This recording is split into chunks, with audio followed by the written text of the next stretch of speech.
As you probably know, the big movie this week is Night at the Museum 2, which is yet another production line sequel. It used to be the case that sequels would take about 70% of the box office of the originals, which meant that even if you didn't have an idea, it was worth making them anyway. Nowadays, sequels take even more money than the originals, so there's all the more reason to make them, even if you have no story to tell. And in the case of Night at the Museum 2, they clearly don't.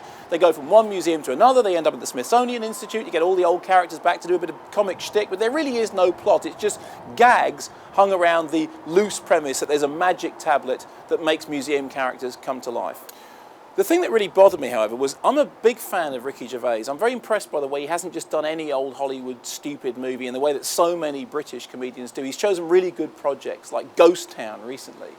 And when he did the first Night at the Museum, which I wasn't a big fan of, I thought, okay, well, it's a career stepping stone, you can see the reason for doing it. But I kind of imagined that he wouldn't do Night at the Museum 2. He'd have too much integrity. In fact, I once had the privilege of working with him for about 5 seconds because I had a one-word cameo in extras, of which I'm very proud.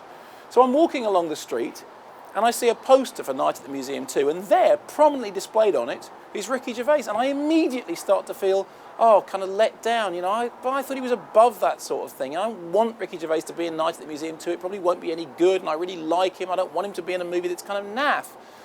So then I go along to the screening, and the film starts, and Ricky Gervais turns up and says about 4 lines, and then disappears. And then the movie carries on, goes to Washington, goes to the Smithsonian, lots of stuff happens. At the very, very end, the movie comes back to the original museum, Ricky Gervais pops up, says 2 lines, disappears again.